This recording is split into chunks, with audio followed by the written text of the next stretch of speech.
Tēnā koe te whare ki noi tātou.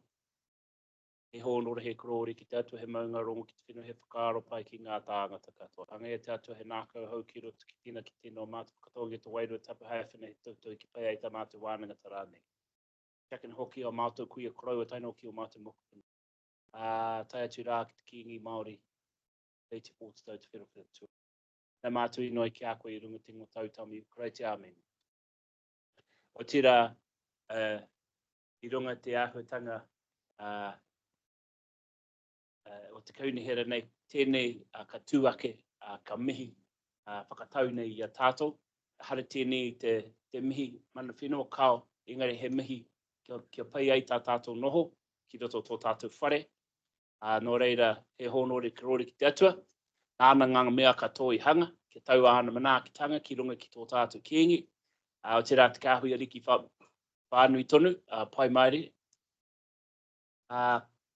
Ki o tātou tini aitua, e hinga mai nei I runga ngā marae maha, puta no te rohe, puta no te motu. E kore rātou ware, engari ko tātou, te pita ora, waiho nei, hei aku I tangi I a rātou, nō reira, te hunga mate, haere, haere atura.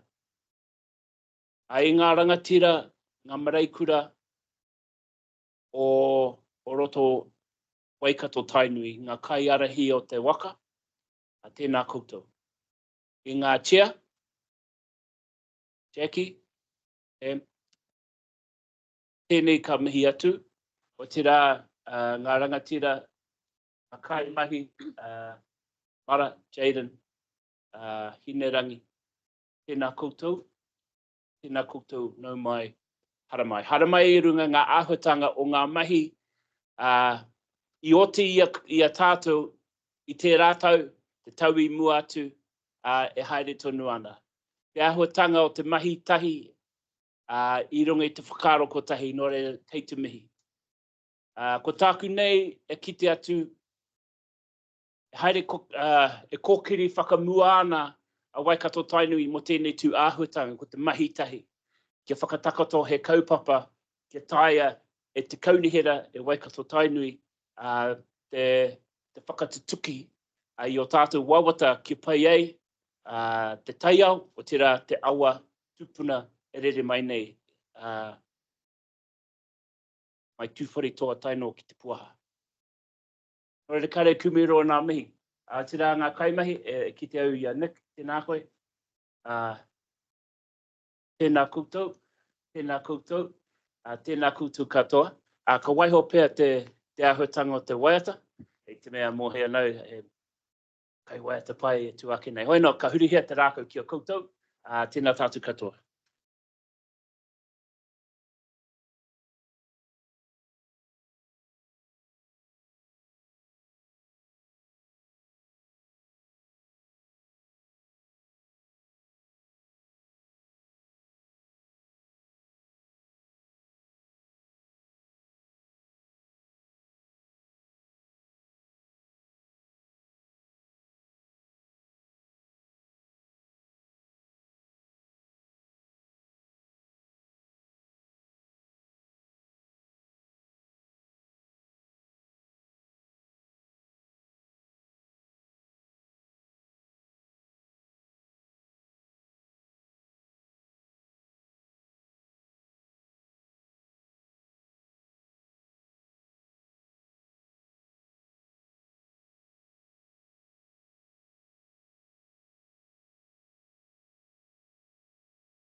Ke te moi oi, pāke nui te mea hui e.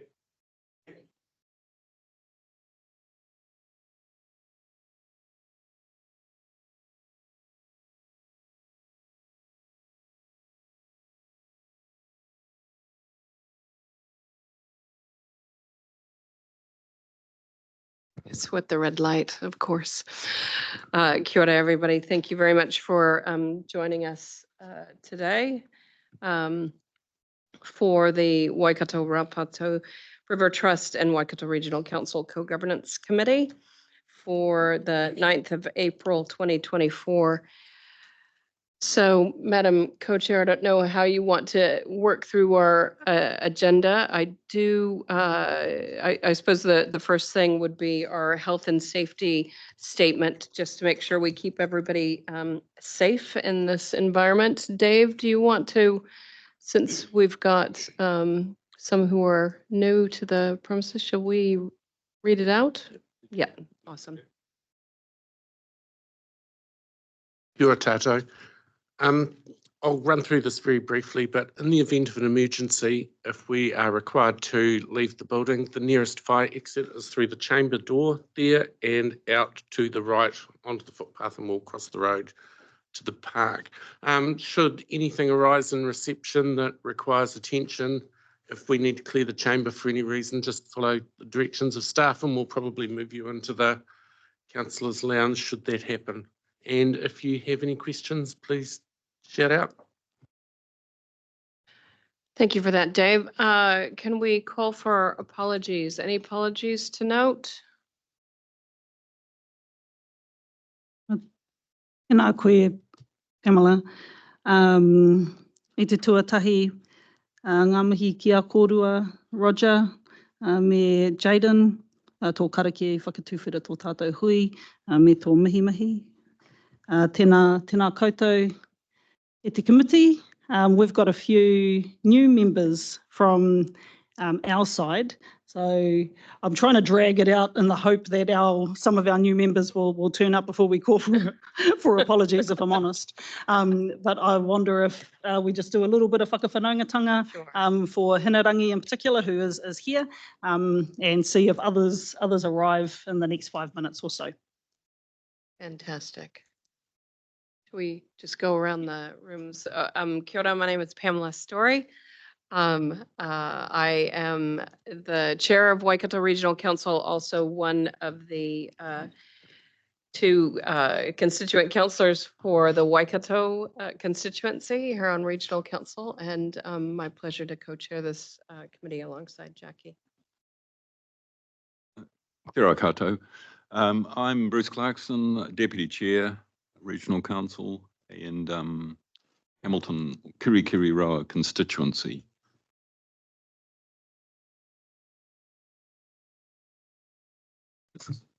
Okay.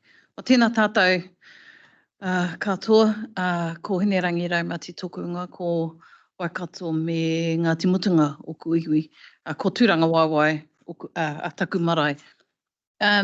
So it's great to be here for my first meeting, so thank you for that. Thank you for the karakia and the mihi that have flowed. So I'm a board member of Waikato Tainui and have been on the board since 2017. Previously was participating in the Waikato District Council, JMA. So that's why this forum is new to me. But I also chair Tainui Group Holdings. Governance is my day job now and has been for almost 10 years. But I went to high school in Hamilton, went to university in Hamilton, got my first job in Hamilton. So I am very much a native of the city as well as the surrounding areas. And just one other interest, I'm grew up in Ngaro Wahia at Tūranga Whaimana, and I chair the marae and am a trustee with marae as well. So kia ora tātou. I'm Noel Smith. I'm one of the two with Pamela Waikato constituency members. I did 15 years prior to this term at Waikato District as a councillor there. I reside at Tangirau, where opposite the Waikiri Marae, and have worked well with local marae members and so on. Yeah, and I currently am the deputy chair of the Integrated Catchment Management. So some of the things that we deal with under the co-governance certainly of interest to me, and I think Waikato Tainui as well. So that's it at the moment. Thank you. Nice to see you back, Jackie.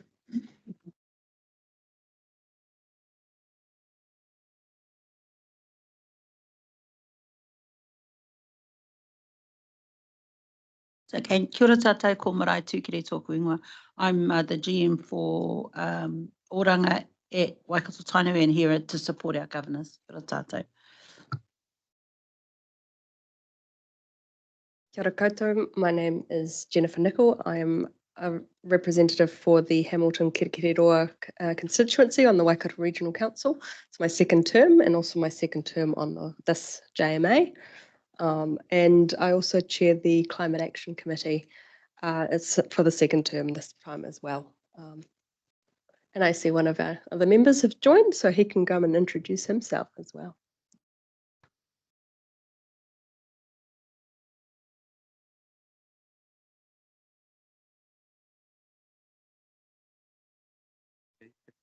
Don Turner.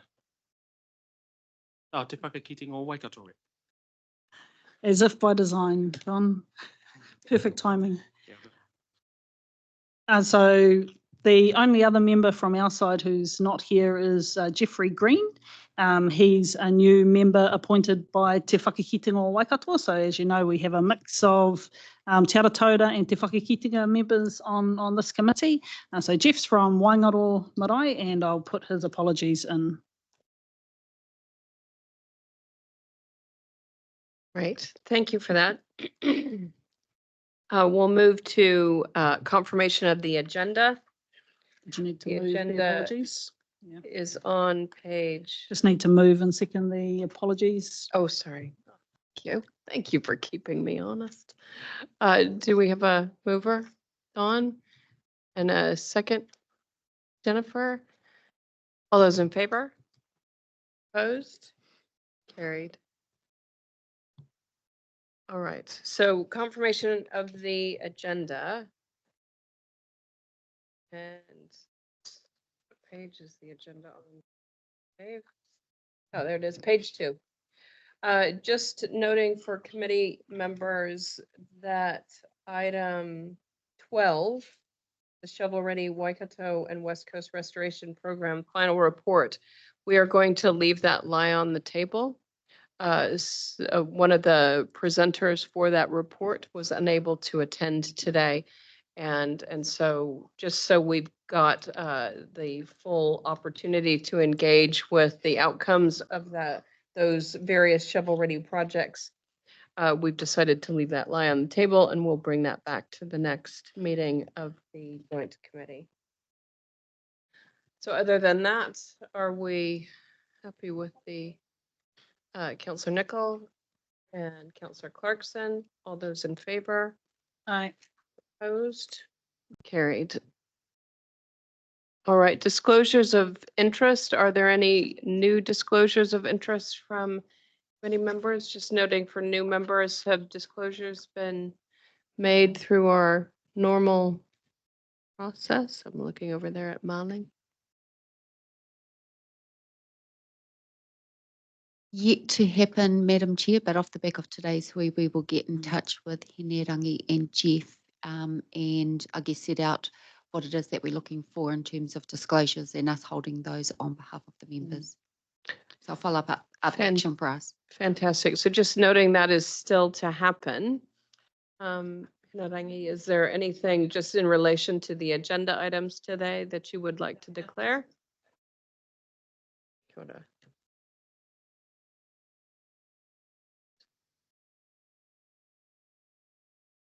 So, you can go on from there, right? I'll take it. Go. Just checking in the standing order, actually, it's got Te Kauhanga Nui o Waikato. So we might need to change that. Te Whakakitinga. Yeah, under observers. All right, can you just point me to the Page 6, observers, members of Te Kauhanga Nui o Waikato Incorporated. So it's just a bit of a refresh update. all right, we'll take an action point there. All right, Dave. Got it done.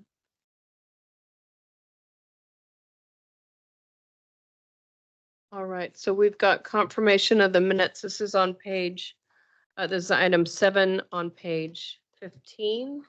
I got that right? No. On page Sorry, 17, six. so those of us who were there. Item 6 on page 15.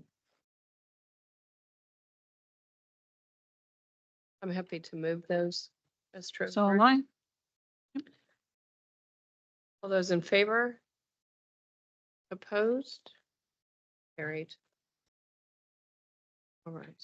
I'll let you take the, I'm going to take the lead on that. Kia ora, Peter. So you're first up, Freshwater Policy Review Programme. Kia ora tātou. Ko Peter Wishart Takawingoa. I'm a Senior Policy Analyst in the Freshwater Policy team. I'll speak to my report, perhaps if I just give an overview. And if there's any questions, I'm happy to field those. If the chairs are happy for me to proceed on that basis. Yeah. Okay, the report basically deals with what's been happening in the last few months in terms of the new coalition government, the National Act and New Zealand First Coalition Government.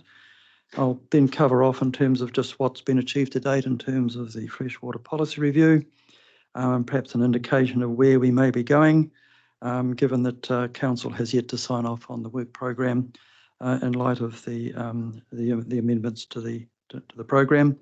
And then I'll give just a brief update on Plan Change 1 and the proposed Waikato Regional Coastal Plan.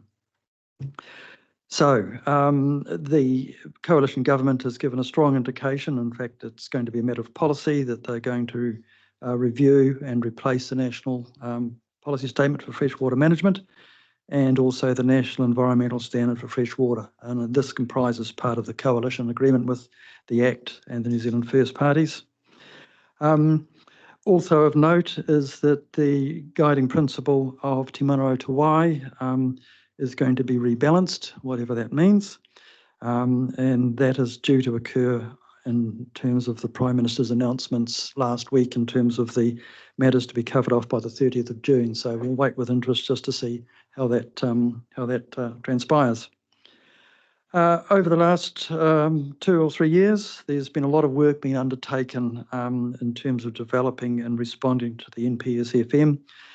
There's been extensive engagement with tangata whenua, the regional community and sector groups, and policy work has continued. We were looking at a notification of the key documents by 2024, and perhaps breathe a sigh of relief. I'm going into a slow track rather than a fast track process, which we're all watching keenly at the moment, looking to extend out to December 2027. As part of that process, there were 2 engagement entities were established, Ngā Tira Mātauranga, which was a vehicle for tangata whenua to help form freshwater policy for inclusion into the 2 WRC planning documents, the Regional Policy Statement and the Regional Plan, and also citizen reference groups, which were formed within each of the FMUs. And there's a map at the back of your order paper there in terms of this report, just showing you where the indicative FMUs are. Staff are currently working, continuing to work on the policy development program, because we still have the NPSFM 2020. As I say, that will be reviewed and repealed, and the government has indicated that that's probably going to occur within the next 18 to 24 months, so 1.5 years, 2 years. So that's quite a long process considering what we were working to. Also note that, of course, that the JMA arrangements, and of course the meeting here today is part of that process, will be very significant. And in particular, of course, we're talking about Te Ture Whaimana, which will remain as the statutory guiding document for the Waikato and Waipa catchments. And in fact, and I referred to the fast track legislation, section 7 of that enshrines Te Ture Whaimana as the guiding document for the catchments. So that is unlikely to change, but I see that there's a report later on, so I won't try and steal anyone's thunder on that process. The coalition government has made quite clear that it's going to honour existing Te Tiriti settlement legislation, and as I say, again, preserving the permanent role of the vision and strategy, and again for Te Apa Moana, Te Kaupapa Kaitiaki as key documents for looking after the respective catchments. In terms of PC1, and I think Waikato Tainui has been imminently involved in that. The Environment Court hearing is complete, and now we are awaiting the court's decision, and that's expected mid to late 2024. And of course, any further appeals to the High Court will only be on matters of law or process, not in terms of the substantive nature of the PC1 itself. In terms of the proposed Waikato Regional Coastal Plan, submissions for that closed on the 14th of November last year.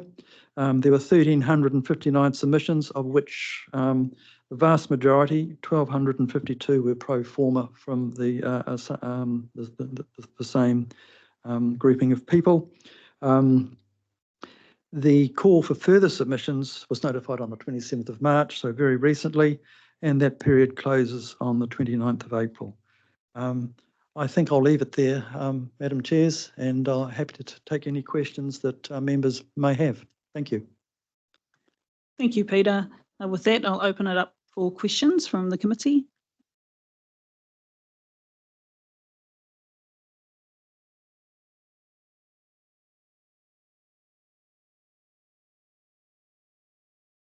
Maybe just a comment from me, Peter. Thanks very much for the report. Just referring to paragraph 39 or between 35 and 39 of your report around the overall governance for decision making on the freshwater policy review. Yes, given the slowdown, it presents an opportunity to perhaps have a more robust governance structure around the decision making. I know our team are turning their minds to what that might look like and working alongside other river iwi, and have been thinking about the potential to adopt or recommend that a similar process to what was used for PC1 be adopted for the freshwater policy review. So I just wanted to note that here, and I guess as an action from today, if your team can circle back with our team around those governance options for the freshwater policy review, that would be great from our perspective. I acknowledge that, and it certainly gives us the opportunity with the timeframes that we now have. And I guess just if I might add to that, in terms of PC1 decision coming out middle of this year, perhaps, and also the review of Te Ture Whaimana, that means that there's perhaps going to be more time in terms of how we're going to integrate that with the freshwater policy review as well. So I guess one of the good things about being slowed down the process, we're going to have more time to be able to focus on matters that affect the Waikato and not just rushing things through to sort of meet very tight timeframes. So that's one of the benefits, I think, of what we're facing.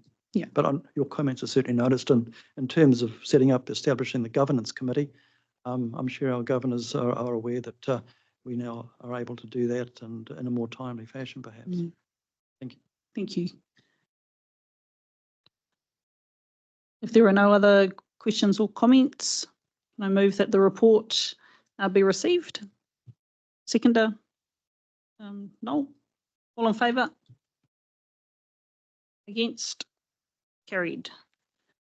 Kia ora, Peter, thank you. Moving to our next item, co-management land management strategy and implementation plan. Welcome back, Sarah and Nick.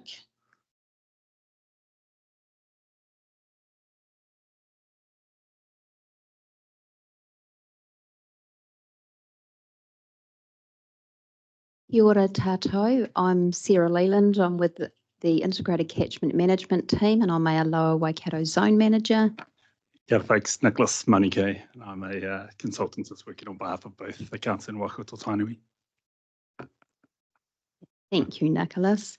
So Nicholas and myself are presenting a paper today for approval of Toituu te Whenua and Mahia te Mahi.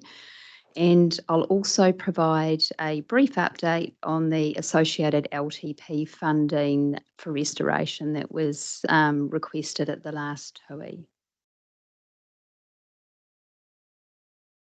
So to recap, the strategy and plan were presented to the Co-Governance Committee back in December last year. And then since that, the strategy has been shared with Waikato Tainui governors, and it's also been presented to our councillors at a councillor workshop and at a council meeting on the 28th of March.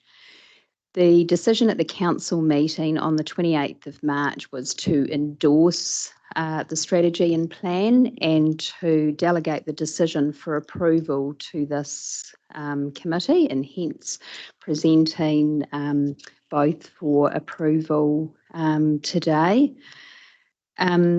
The attached version to, attachments 2 and 3 are the updated versions, and they incorporate some minor changes which were put forward at the last co-governance committee in December, and also an update of the due dates for key tasks in the implementation plan, just taking into account the additional timeframes with working this through the process for approval, and just including a review task as well. I will hand over to Nicholas if there's anything else that you want to add in terms of.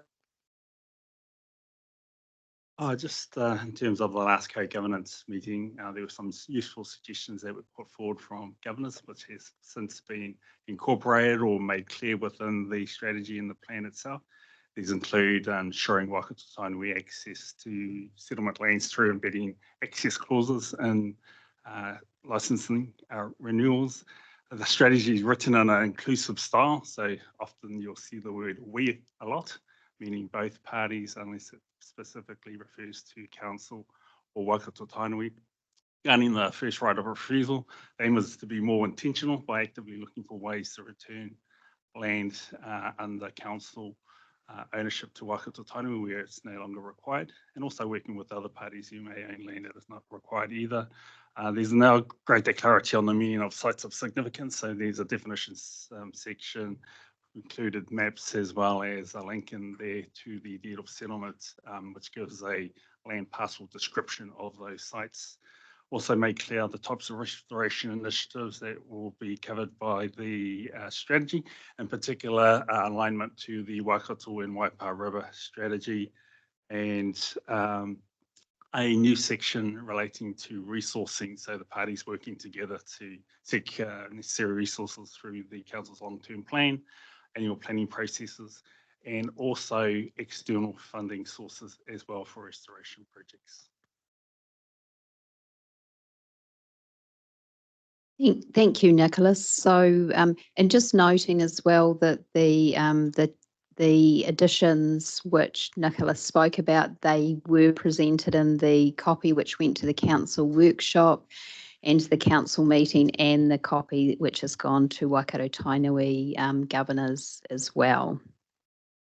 So as noted in the report, the staff recommendation is that the committee approve the plan. I can continue on and give a brief update on the LTP funding, or I can leave you to consider the matter of the strategy and plan itself and then move on to the LTP update. We might consider the resolutions in front of us, Sarah, and then you can continue with the LTP. Opening it up to the committee. Kia ora, Noel. Question, Sarah. After the paper was presented to council, I was involved in a discussion with some of the other councillors, and when you look on page 39 of the agenda, you've got the coloured circles. The concern was that it's land within those circles, not all of the circles that it's trying to be indicated, and whether that was clear enough. Because at first glance, it looks like it's everything in the circle, whereas my understanding is it's probably the darker areas within the circle, and the circles were just used as a matter of convenience rather than doing an outline of the actual areas, and some of the areas would be too small to map anyway. Mm-hmm. So do you think it's sufficiently clear what the intention of those circles are? Just through the chairs, it's a good point, Noel, and really the GIS mapping team had used those circles because some of the areas are very small to see on such a large scale map. So it enables you to, I guess, identify where those are. But we can just add a sentence or two just explaining how that is presented in the map and that it's actually not the outline of those lands, but really it's the, I guess, demarcating the area which it's located within.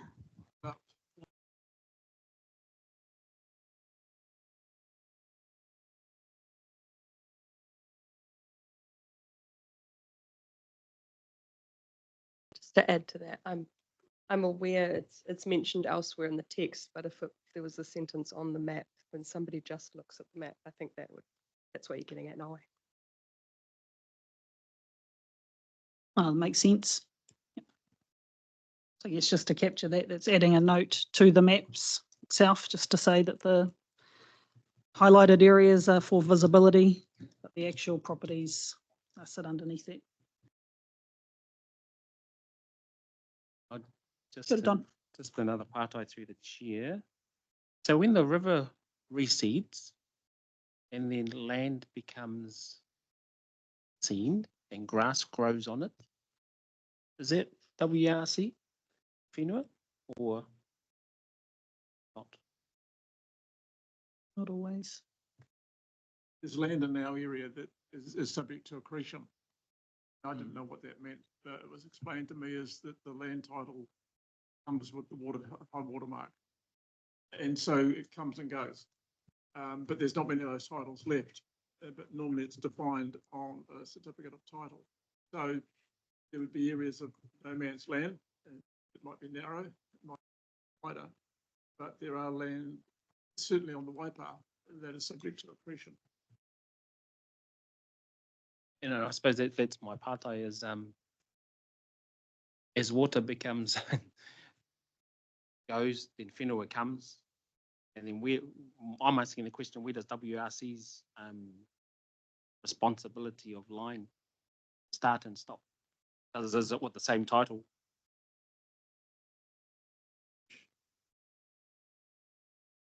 I think there's a big answer to that question, Don. I think, yeah, it's a big kōrero, because there's no one answer to that question from my perspective, and there'll be experts within regional council that can speak to that. But just coming back to, I guess, the agenda item in front of us, the land management strategy and implementation plan. I just want to mihi to the team. This is a big milestone for the committee to finally have this in front of us, and for it to have gone through council. We've seen it before. Those who were here last time would recall that I wanted to approve it last time. So it's great to see it back on the agenda. I think that it is written in a really nice style, in an open style that allows for review going forward. So no doubt Nicholas has had a big role in achieving that. So I'm very supportive of the strategy and the implementation plan. I did just want to ask a question about resourcing, because I like those tight deadlines, but just, I guess, wanting to make sure that we both of us have the resourcing necessary to deliver on the implementation plan, looking at some of the dates, and also requesting that we get maybe updates at each joint management committee hui on the progress against the implementation plan, because a lot of those activities are in the next 12 to 18 months. So there's, yeah, I guess, a question in that and a request in that as well. But overall, very supportive of the strategy and the implementation plan. Kia ora, hana rangi. I just wanted to, I guess, support those comments as well, Jackie. I did, as I read this, I did think, well, it's good to be here today as my first meeting and to be able to be part of approving this. I think so I don't have any real questions about the detail, because it's been gone over and over and over by the looks of things. But I was curious about the budget that's in there, and assume that actually the work looks significantly larger than what the budget is. So I assume that the budget is about adding additional resource to Mahi that's already kind of other people have responsibilities for. And so it's just kind of augmenting it rather than this is the budget that's available to do this Mahi. Yeah. So that's my interpretation of it. And just on that, just so we're all on the same interpretation, because it was asked at the last hui, the response that we got was that the majority of the work sits within existing operational budgets. Okay, And and Sarah can correct me if I'm misinterpreting things. And what's been put forward in the LTP is additional work to prioritise where restoration should happen. Cool. So, so on that basis, yeah, happy to support the recommendations. And thank everyone for their work.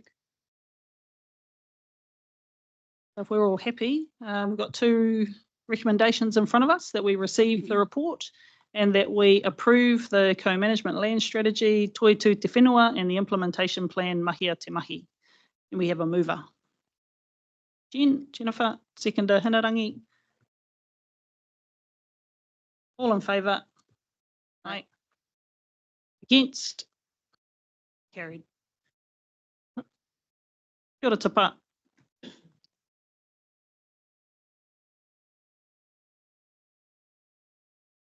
Okay. And I wonder if we can pick up on Donald's partai, because it's a good one, and maybe log that as an action. That might be something that we can have outside of our meetings, though, just that clarification.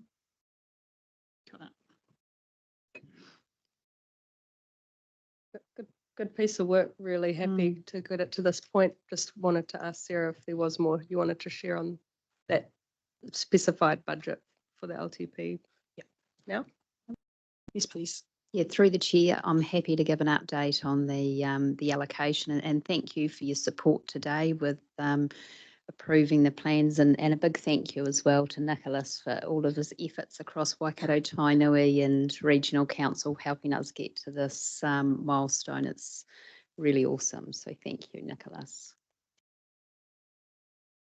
So in terms of budget allocations, if you look at page 36 on the agenda, there's some comments there in clause 24 around just the general operational budget for non-restoration tasks. So looking at the implementation plan, you'll see that there's quite a few key tasks there which don't include restoration activity, and those are the tasks which we already have allocated within our zone budget. So what we spoke of at the last hui was the funding for the restoration of sites. So the table which is presented there on page 36 in the middle of the page is what went forward to the LTP council LTP meeting agenda, and it was also noted that the budget had been prepared, I guess, without having the opportunity to look at could some of that restoration activity be aligned with some of our existing program. We know that not all of it will align with it, but we know that we've got a small community partnerships budget, we have a catchment new works budget and a biodiversity budget. And so there's really an exercise needed just to have a look through all of those sites and identify which could be accommodated within the existing programs and which actually didn't meet the criteria of the others, with the drivers being, I guess, cultural drivers, or that it was a lesser, I guess, priority area from an environmental perspective, and a budget not being allowed for that. So we're quite well down the path of completing that assessment. So we've got a team of people who are working on that, and they're actually utilising some of the earlier work by Wildlands Consultants, where they looked at biodiversity opportunities on scheme land. And so they're just working through that information. And then once I have that information, I can bring it back to this committee, and it will also be put back forward to council committee for consideration as part of the long-term plan.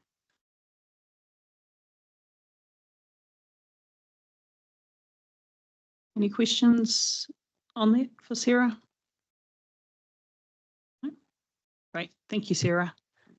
Oh, one thing I would note as well, when looking through those sites, we actually noted there's actually a number of them where works have actually already been done as well. So we're just seeking to provide some information on actually what have we achieved to date, because there is a good story around that actually there has been a good lot of progress on a number of those sites as well. So thank you. I appreciate your time today.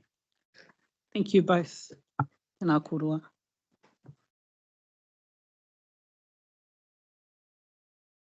And that goes straight into the next item, which is the long-term plan. Oliver? Haven. Good Haven.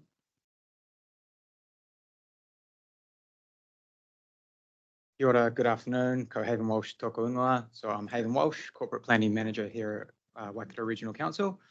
So the purpose of this report is just to provide a brief update on our long-term plan process, note the key timeframes for the consultation, as well as the topics that we're consulting on. So I understand most people are pretty familiar with the LTP process, so I won't speak to that part of the report in detail, but just want to highlight those timeframes there on page 65 of your agenda, and noting that consultation did open Tuesday last week, so been open for 1 week, and that runs through to the 2nd of May. We have hearings down for between the 14th and 17th of May, and then council deliberations from the 24th to the 29th of May. Then the council meeting to adopt the long-term plan is on the 25th of June. So in the report, you can see that we have 5 proposals that we're seeking feedback for in our consultation document. Proposal 1 is around increasing our natural heritage rate. So that's a rate that was set up in the early 2000s, maybe 15, 16 plus-ish, 2005, there we go. That was when it was first set up, and it hasn't changed since then. So it's seeking to adjust that to essentially catch up with inflation that has occurred, noting that it's oversubscribed. Lots of community groups are seeking funding through that. So that's the first proposal. The second one is around collecting a regional rate for public transport. So at the moment, regional council, district councils collect rates for public transport, except for a little part of our region. And then there's a process to provide that funding through to the regional council. So this is essentially just skipping that step and getting the regional council to collect that rating straight away, just to make the process a bit more efficient and effective. Proposal 3 is around whether we continue or discontinue with our regional development fund, noting that we haven't had that many projects go through that application process. The fourth one is also an economic initiative, and it's around whether we continue the funding of Te Waka and potentially using some of that regional development fund to pay to continue to fund it for the next 3 years. The last one there is around, it's a bit more of a technical policy change initiative, just tweaking the way the funding is collected for the primary industry compliance rate, with the idea being to make it those who benefit from the activities are paying for it in a more equitable way. The last part of the report there does call out 400K of investment for the development of a catchment action plan in the Whangamarinos and Waikiri catchment as well. So that's a quick overview of the report, and happy to open up for any questions or discussions. Good, Hayden. Thank you for that. Opening it up to the floor. Any questions or comments? I was just whispering about the rates increases and the costing and what modelling has been done there. And is it obviously affordable because you've got it there? I can speak to some of that. So the proposed rate increases associated with this LTP in year 1 is 6%, in year 2 is 8%, noting that reflects an assumption that regional public transport rating comes in. And so you'll see an increase in our rates, but that should be mirrored by a decrease in the district council rates associated with PT that we are then collecting. So year 2 is 8% and year 3 is 3%. but noting that that is a high level average, right? The Waikato region has over 500,000 people residing in it, and that is an average across the entire region. And so we certainly are aware that for those who are paying targeted rates, particularly those living behind flood infrastructure or benefiting from drainage, the rates associated, the rate increases associated with those assets are considerably higher in a number of areas. So so it's very much a place by place, and so we are encouraging everyone, if you're interested in the impact on you personally or an organization that owns land that you might be interested in, we have our rates calculator on our website. So please engage with that to get a finer grade of detail. Chair, in the first year of the LTP, the public transport won't come into it because it's the second year of the LTP that's what's been asked about. But can I just ask you on behalf of your members to actually really analyse it, what it means for you? Because, for example, the Waikato district, currently they pay $936,000, just under $1 million to this council to run the bus services. It's been portrayed as cost neutral, but the reality is under option 1 and option 2, most of the cost is moved into a narrow 5-kilometre window along the bus routes, which will impact on the communities Horatu, Narrawahia, Huntly, Mary, Mercer, the lakes where your members have a high proportion of living there.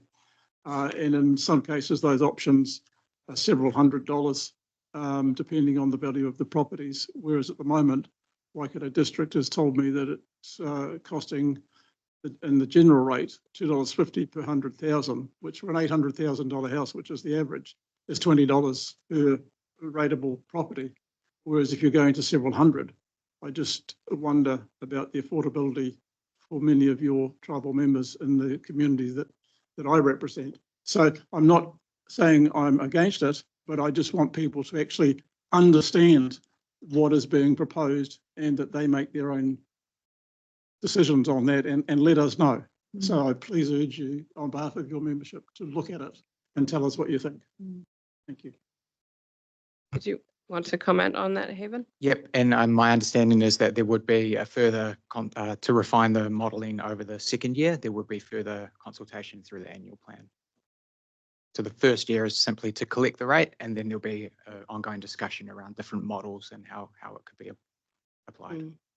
And I suppose that really this is reflecting that if we move to a regional rate, that the rationale for the region is that we would rate everybody across all the districts in a similar fashion. So it wouldn't be one type of rating mechanism for Waikato District Council versus another type for Taupo District Council, right? So we're looking for an approach that is consistent, exactly, so that we've got some efficiencies in how we roll this out.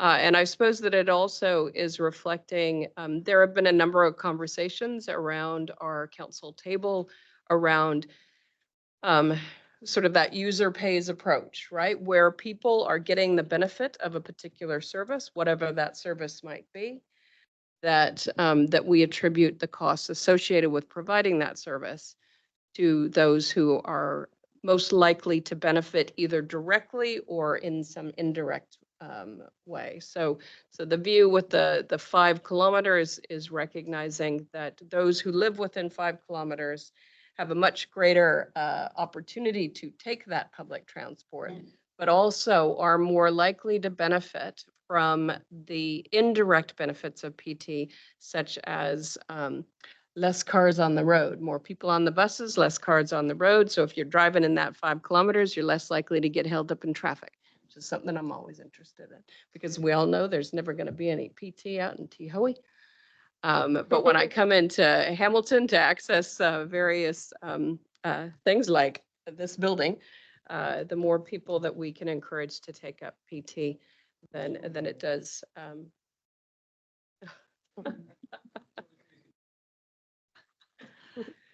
So just to provide a bit of context to why we have put forward these two proposals. Yeah, Jen. and just to add to that is further context. This council's been on a journey over, well, since I've joined 4 or 5 years ago, of trying to trying to highlight the public transport service amongst the many things that it does. First, by creating that directorate specifically, moving it out of one of the other offices, having that business transport improvement review, where there were lots of options provided, and this is another step of trying to simplify what is a very complicated way of delivering public transport. In this case, simplifying how the money is collected and then how you are then allowed to plan public transport and so forth, because the thing is that putting on buses has not happened to the degree that it's possible, because in some ways there are things in the background that make it very difficult. And as Haven has mentioned as well, that we are going in steps and we are going quite slowly with it because we're trying to get it right. So I like going faster. I would have preferred that we just, get the rating happening really quickly, but yeah, I look forward to seeing how it evolves to simplify these things. Otherwise, the public transport will always be complicated to deliver, and I see a lot of benefits for public transport for addressing cost of living situation as well. So yeah, and just want to bring your attention to proposal 1, the natural heritage rate as well, because that has been a constant amount of $5.80 per property since 2005. And so essentially been getting less. What I want to say is it hasn't gone up with inflation. And so 2005 is a long time ago. And so the proposals are to have either move up to inflation and inflation proof it, or even go a bit further to say $15 per property, to do substantially more, considering how oversubscribed the community fund is for community to action biodiversity and biosecurity type activities. Yeah, so just those are the 2 that I just wanted you to be really aware of. Thank you. Any other part-time? Maybe it's an opportunity to ask to dumb questions. The just in terms of the LTP, are these the most material changes that are happening in the plan? Okay, so then in terms of the heritage rate, my question was, what is going to be proposed? If it's $5.80 now, what in the plan is the number? Because I couldn't see it. So it's $8.58. Is that correct? Moment. 8. I don't have my LTP. I've been carrying around my LTP stuff like a Bible, and I don't have it right now. $8.68. $8.68. Yeah. Right. Yep. So $8.68 brings it in line with inflation. Sorry. $8.68 brings it in line with inflation. But we are also asking for feedback of increasing it to $15. I think the $15 brings in an additional 1.4, something like that, million, and is going to enable us to address some of our biosecurity goals a lot quicker. 1.4 million. 1.4, yeah. And just to be clear, what we have used this fund for in the past is when we partner up with community groups to do things like pest control, engagement, conservation. Sorry, why didn't I bring my Bible with me? I had it all. And also Maybe we should have a separate session about the LTP that actually. Exactly. So also, just as an example, Marai-based nursery development. So we get a considerable multiplier effect. I know you know this multiplier, Jen, don't you? Isn't it $3?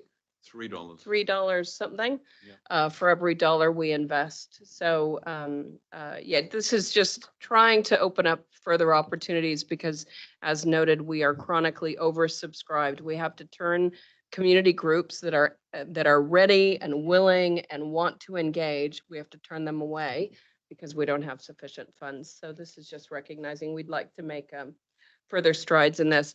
I suppose that just speaking for me personally, I am extremely proud of the LTP that we have produced as a council. I think that staff heard a message very loud and clear from our council that affordability was a key focus. So we wanted to make sure that we were keeping the rates as reasonable as we possibly could.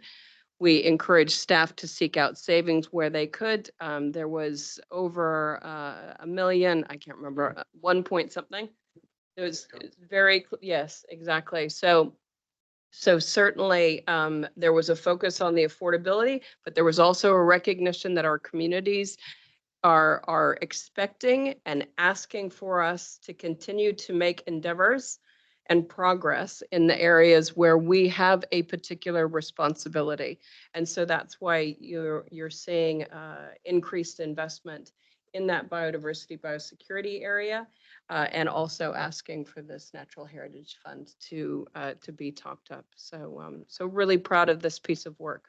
But it's now over to our communities to provide feedback on whether or not you think we've hit the mark.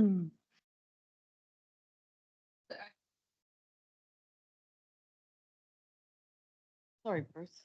Sorry, I just had a couple more questions. So one was whether or not the Waikato District would remove that rate on the public transport. So you've answered that, so thank you for that. The Regional Development Fund is, I guess, no longer going forward, but there's some funds there and then using that to fund Te Waka is how I read that.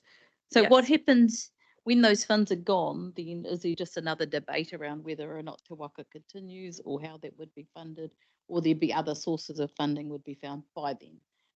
So what's proposed in this LTP is that we would continue to fund Te Waka for 3 years out of that residual should the RDF not continue.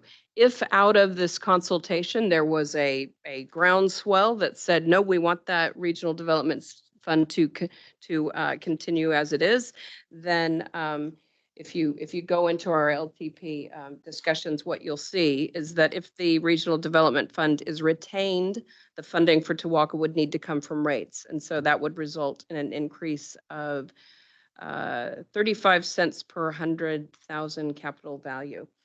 We did, as a council, look at the potential of a targeted rate, particularly on industry and business. I think that I've got that right, commercial and industry, sorry. But that was ruled out for now. So so this is only proposing funding for Te Waka for the next 3 years. Should there be a necessity for ongoing funding for Te Waka, we need to consider how we would rate for that. Yeah. Just one more. I guess a question for all councils and all local government generally is, is there anything in the LTP, or is there anything not in the LTP that is actually core to the business of local government or the regional council? You know, have things been deferred that really shouldn't be deferred? You know, that kind of question. Yeah, and I don't know what the realm of the district regional council is, so and it, to a greater extent, so it's kind of a broad question. So early on in the process, we do what's called the levels of service review, where we look at all of our work programs, all of the different activities that we have and all their pieces of work, and make decisions on how much we need to do to meet our legislative responsibilities in those areas. And we haven't moved any that we need to do, that we aren't not funding something that we need to fund to meet our core responsibilities. Just add to that, in our consultation document, there's a bit of detail and about a refreshed infrastructure strategy, and just since infrastructure is usually where that kind of question comes from. So for us, that being a lot of the flood protection type infrastructure, there's quite a shift in strategy that would be quite interesting to read, I imagine, because it's a tough nut and a bold step for this council to go forth with that, and hence we're welcoming very much community feedback on that as well. It's just not a specific question kind of thing. Yeah. Kia ora, Hanarangi. And I suppose just noting, it was in the report, but just wanting to highlight again that we have made a commitment to fund some work around Whangamarino and Lake Waikare. And really that's on the back of the incidents we had in late 22, early 23 around And again this summer. yeah, yeah, and I know that in response to that incident, we came up with a working party and an escalation process. And that's fantastic, but we recognize that just responding to issues is not fixing issues. And I'm not gonna you know, tell you that there's enough funding in this to fix this issue. I think we're all well aware that this is highly complex, but I am really pleased that this council has chosen to identify an investment opportunity there to work alongside our community partners to talk about what are the opportunities, what can we do, what's the affordability look like of those potential solutions, and work through them as a community. Bruce? Right, thank you. I just wanted to add some points to what we've just heard. So it's important that the Natural Heritage Fund is not just treated in isolation, because there's a whole lot of other initiatives in the LTP which have major impact for taio protection and restoration of the taio. We've heard about Whangamarino. There's also money in there for new coastal and marine biodiversity to be addressed.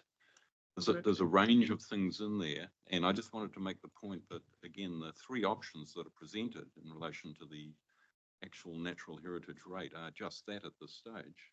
This is the consultation, and no decision has been made, although an increase is preferred. And there's that third option, which is to increase it even further to $15 per. So this is the chance, really. We need the feedback on which one is preferable. Having said all of that, despite all of those new opportunities presented for taio, I guess it's also important to note that under the financial pressure that many councils are under at the moment, this council has come out with, in terms of total rate, only a 6% increase the first year of operation, which I believe is the lowest figure of any council in Aotearoa, New Zealand. So if you can please help us with the feedback and submission process, because for the taio, my view is that we've been letting things slide for at least 15 years. We haven't really been operating at the level of activity that we should be.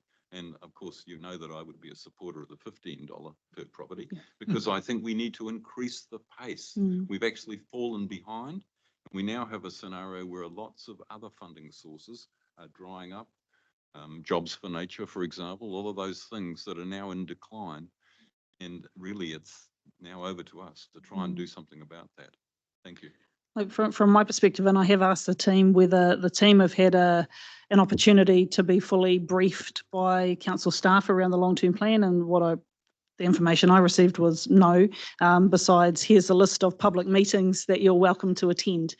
So I'd be really interested and keen for an opportunity for governors, staff, if available, to be taken through in detail the long-term plan, in addition to the consultation document, so that we are able to be fully informed, and where the opportunity presents itself, potentially extend that to our tribal members to come and listen as well. Because I agree with you, Bruce. I think that there's always an under-investment in taio.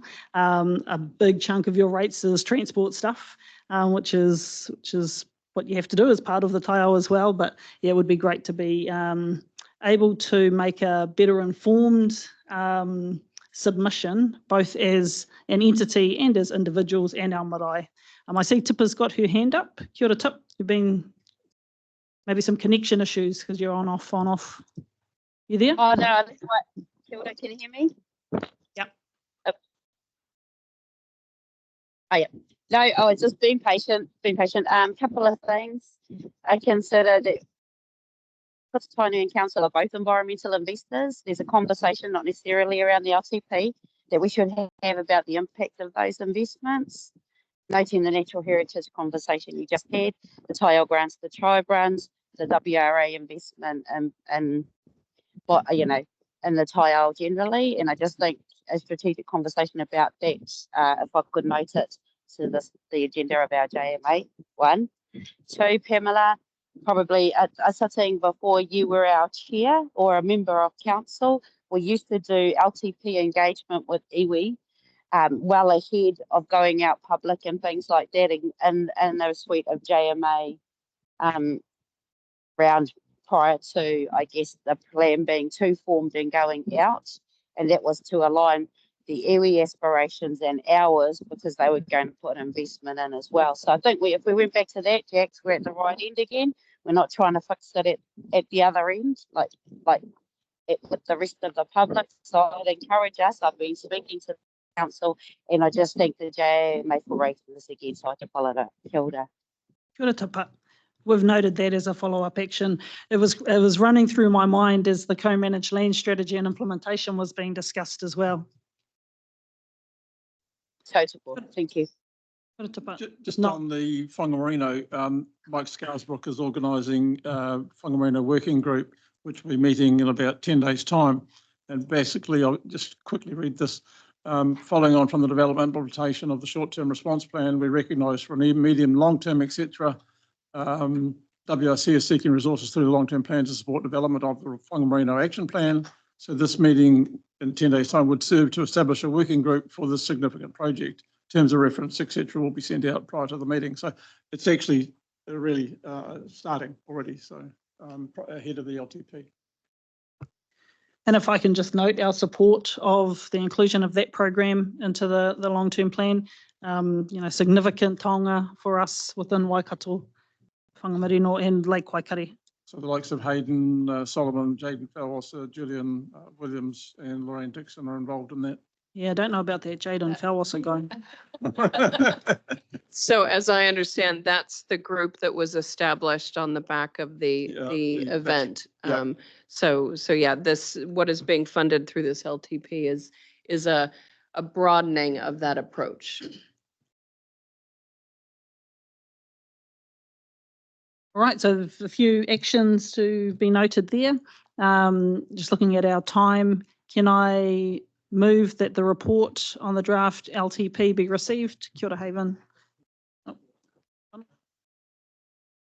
Just Te Waka. Is there an example? Just an example of the Te Waka initiative over the last term? So I would say that they updated a freight and logistics study. I know they've engaged with agriculture, and also they have coordinated a lot of the offshore wind investment conversations.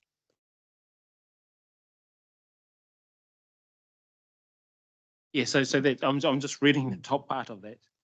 That it's a forum to bring together the region's mayors, councils, and the aim is to promote and champion the region's collective economic business needs, working in partnership with iwi business, government and community organisations. What did we do? What was done, and how can we do that better and communicate comms out? So that's just a question with regards to that. Yeah, I would have to go back and pull out specific examples. They are quite a small team. I believe they're a team of 3 people now, and when you consider the size of this region, it's a fair whack of engagement to get around. But I think that's sort of my point, is the partnership. Are we really looking to partnerships, and what does that actually look like in moving forward together? So.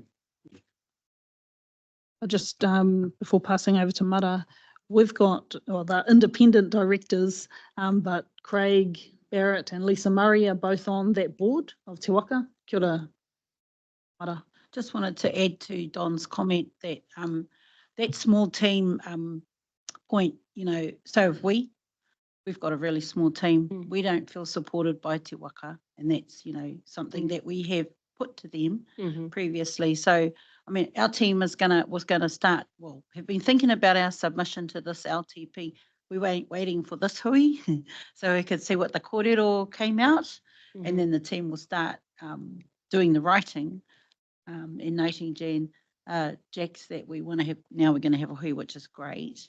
But we would be quite, I mean, you know, we'll give you some reasonings why. I'm not saying we wouldn't support the investment, but we would expect more in terms of support for the work that our team's doing in social procurement and support to iwi and Māori business in the community. So I just wanted to make those points. If you go into the to the LTP document, you'll note that that regional councillors believe that there needs to be greater accountability on how this funding is used. So funding would be contingent on Te Waka meeting accountability measures. So just reflecting on the comments that you have shared, there have been conversations around this council table about how we ensure that there is an appropriate return on the investment that this council makes in the Economic Development Agency for the Waikato. Okay. So just moving to the recommendation that the report be received. Can I have moved, seconded by Donald? All those in favour? Against? Carried. Good Haven, thank you. Thank you. Look forward to hearing a date for our hui. Yeah, we'll look to schedule something sooner rather than later. Yeah. Next agenda item is update on the strategic work plan and minuted actions. Go to Roger.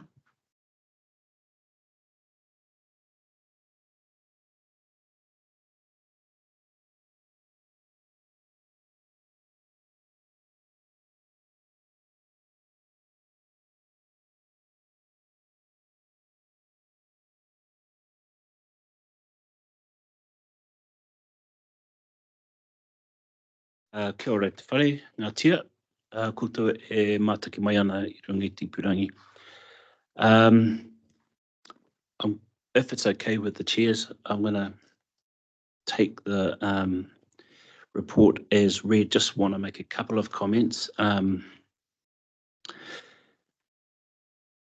would have, well, we've just seen the approval of the land management strategy, so that's a sort of a big win there. And we've completed the agreement, the relationship protocol. Marley and I sat down with Ray a couple months ago and was just really fantastic. So we've got a really good plan going ahead, which is based on relationship rather than just what's on the paper, but we have, you know, put together something. The second thing is on page 77 in the geospatial area, it mentions that it says this discussion commenced at the operational hui on the 3rd of April. Well, that was only 6 days ago. At that hui, an action arising from that hui was that our new geospatial manager, Joe Bell, will be sitting down with Jaden. And sorry, Roger, where are you in the pack? Oh, is it? I think I've got the wrong one. Anyway, in the what's this called? In the appendix, strategic work program actions targets due. In the red coloured one, where it says provide WRC spatial information system access to Waikato Tainui, or WT. In the first action, arrange a session, and we'd had previous meetings, but the meeting that we had beforehand at our operational hui was with the acting manager. Now we've had our new manager, Joe Bell, and had a discussion at our meeting last week with Jaden, and one of the actions arising from that was they're going to get together and really get a sense of what is going to be needed, because they've got a range of options that we can provide, and we just wanted to find out what's going to be the most beneficial and what sort of functionality that Jaden and other staff are really after. The second comment I wanted to make is in the yellow colour.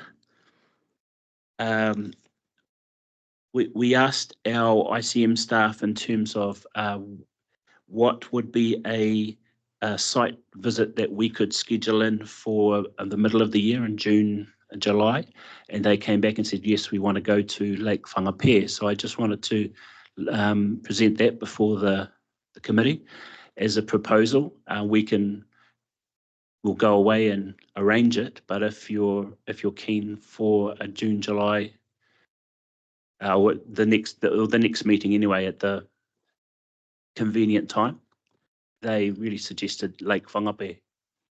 Roger, just on that, at lunch before the hui, Pamela and I were talking about getting a work plan together for the committee for the next 12 months and incorporating a couple of site visits into that work plan. So I think the concept of going out to site like we did at Lake Mihi is a great one. If Lake Whangapē is, I know that that's a co-delivered project amongst ourselves and Doc and yourselves. If that's a good project to go to alongside other things, then makes sense. But that was an action that Pamela and I discussed that we would do, is just with Marley's help, map out what our work plan might be.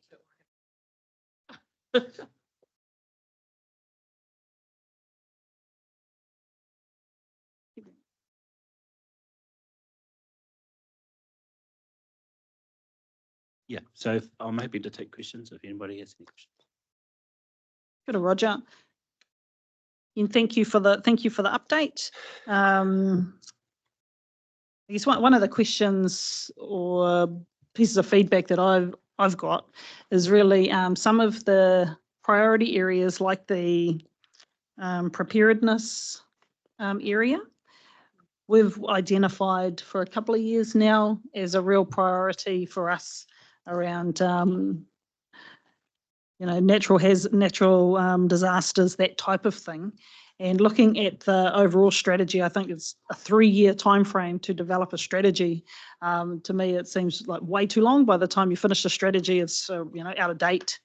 So wondering if Kaimahi can think about the timeframes of some of those priority areas. I know that resourcing is always a challenge, but just to, I guess, compress delivery of some of these pieces of work so that they remain relevant. We've seen, I'm sure all of us have seen strategies that take a decade to develop, and by the time you finish, the world has moved on. So that was my only piece of feedback. Besides, again, just great to have the co-managed land strategy and implementation plan over the line. I can't really overstate how big a deal that is, and I think we should all be proud to get that over the line. Kia ora. I just open the floor to anyone else who might have any comments or questions for Roger and the team. I just agree with your comments.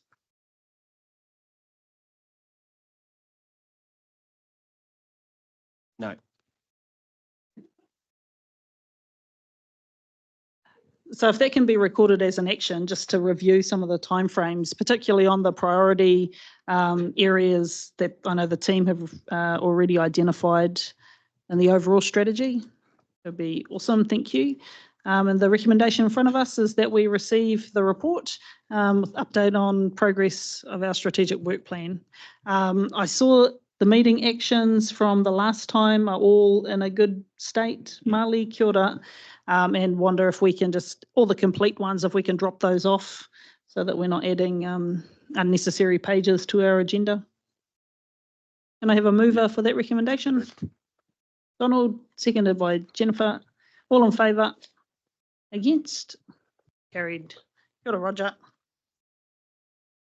My favourite subject, Te Ture Whaimana reporting framework. Marley and Roger. Kia ora, I'm just inviting Angus McKenzie from Place Group. You can. Kia ora, Angus. Kia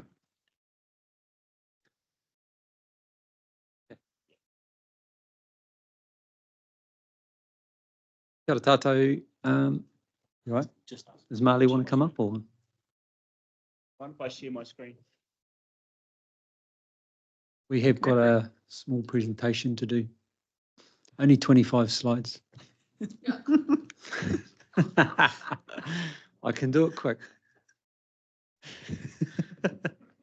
Maybe like shuffle in the deck. Yeah. Right? Yes. So I'm an environmental consultant for the Waikato Regional Council, and part of my expertise is project management. So my role in this has been to get a handle on the scope of where we might take this project. I know it's been there's a lot of background to this, and it's been on the table for a while, and I'm sure that you've been wanting to see action, and I think we've moved it forward quite some way in terms of landing a concept. And then the next step is really to get a scope, detailed scope nailed down for that, and get some funding in place to get that concept up and running. So the purpose of this presentation is just to give you an overview of that concept, and it would be great if we could have any feedback around that too, in terms of a general direction. So if I just look through this, please. Anything else you wanted to add, Marley, at this stage? Okay, cool. So WRC obviously currently has reporting around Te Ture Whaimana related activities through the annual report. That's quite a fulsome document, and something that's probably good for governance level, but maybe not good for other audiences. There was a gap analysis done some time ago that identified some of the objectives of Te Ture Whaimana weren't being adequately reported on, and the co-governance committee was seeking to address that. Sorry. Oop, wait a minute. Oh, have I gone too far? Second. That's right, isn't it? Yeah. Sorry. Yeah. So in June to November last year, we completed that gaps analysis and looked at more detail across Waikato Regional Council around where some metrics could come from to inform those objectives. And there's a summary of those in your governance paper and what the findings are around that. What that piece of work did is obviously highlighted the complexity within those objectives, that they're non-linear, that they're all integrated. A lot of them are integrated and linked, and there's linkages between the activities and the actions and the objectives. So some of those objectives, all of them actually have no endpoint. Therefore, we've focused this concept on measuring progress rather than trying to get to a specific endpoint. In December 23, we brought representatives of the iwi partners and Waikato Regional Council together to land a scope for the framework. This korero confirmed that we should focus initially on Waikato Regional Council contributions to the framework, so that we can get something in place and progress and pull together those information sets that already exist out there. So January to now, we've been developing this concept a bit further, and this is what you'll see today. So here is the concept. Not part of my expertise is graphic artistry, so it's a bit blocky, but it is really about just nailing that concept and then getting a detailed scope together. This will be brushed up as it goes through the internal framework. So the framework centres on those WRC responsibilities, and we landed on trying to show key activity areas that actually contribute to giving effect to the objectives. We wanted to explain those contributions to a range of audiences in plain language. So we had feedback in December around delivering that marae and hapu level and being able to tell that story appropriately at those levels. So we've taken that on board. Framework tracks, what have I got here? Yeah, and we want to show those complex non-linear links and that the framework's adaptable. The key design principles, it's got to be accessible, updatable, and for WRC corporate being efficient around that as well. Flexible, so it can be responsive and can adapt to changing needs and technologies, and modular, so that works in with the various structures and organisations that can feed into this. So here is the platform concept. So it would be at this point in time, conceptually, a page within WRC website. So this is a real landing page. It's broken into subject areas, biodiversity, coastal marine, etc. Te Ture Whaimana could be one of those subject areas. If you wanted to click into that, this would be the landing page, and this is very much conceptual. This is called a Sankey diagram. What it shows is what activity areas the council's undertaking that contribute to various objectives within Te Ture Whaimana at what scale. So healthy rivers is a really key example. The regional plan change one would be one of the most substantive examples, and that contributes in significant ways to many objectives. Obviously, I haven't shown all the objectives or all the activity areas. There are a number of those, and they will need to be scoped and landed as well. So if you clicked into, say, healthy rivers, it will give you an explanation of what that was. And it will give you the 4 key actions that are happening within that, and what that plan change is all about. You click further into that, you could get more detailed information. So you could go right down, and again, this graph's not based on real data, but that could show progress. In subcatchment 1, we've received 100 farm plans and we need 1,000. We've implemented 42 and we need to do 5,000 of those. So it can show you progress over time. So you're basically working in layers of detail and going high level. And then in terms of this example, you would be able to attach that to, or look at which objectives that was contributing to. There's another example of potential graphics that you could have in there, and that's about that's showing net nitrogen leaching loss rate across those catchments as well. But again, I mean, it's just a conceptual example. There's another, so going back to the home page, you could click on another activity, environmental monitoring. And what is that about? WRC undertakes that to identify state of the environment and looks at those degraded water bodies, and that information enables actions to give effect to the objectives. I think you may have seen this already, a little preview of this last time. So again, this is something that could be attached into a module like this, and you could go into that detail.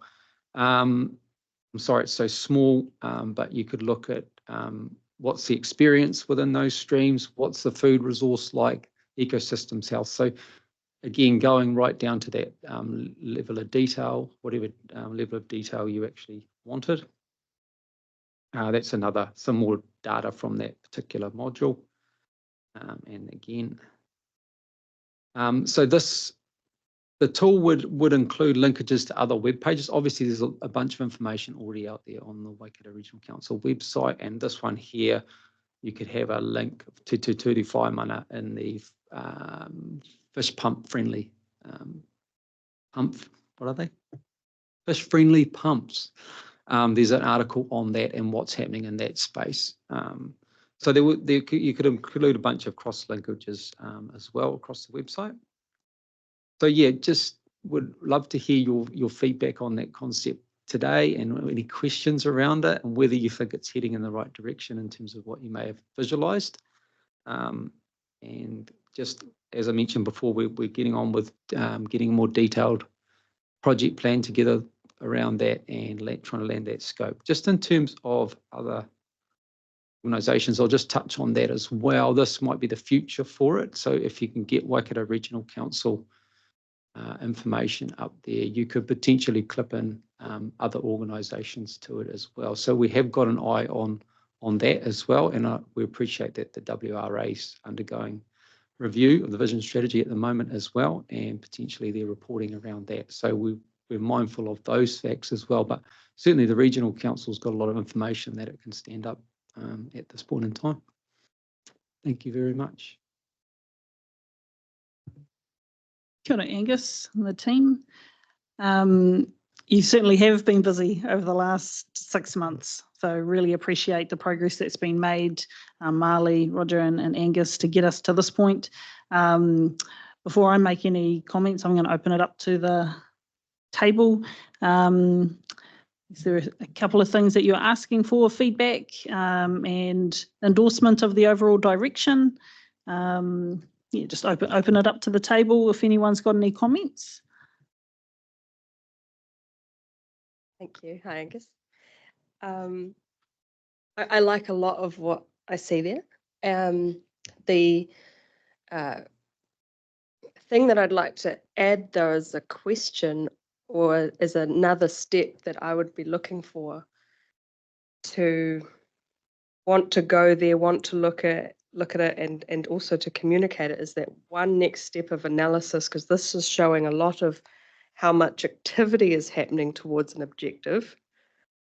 But at the end of the day, we'd also want to know the progress towards the outcome of the objective, in the same way that when people are asked for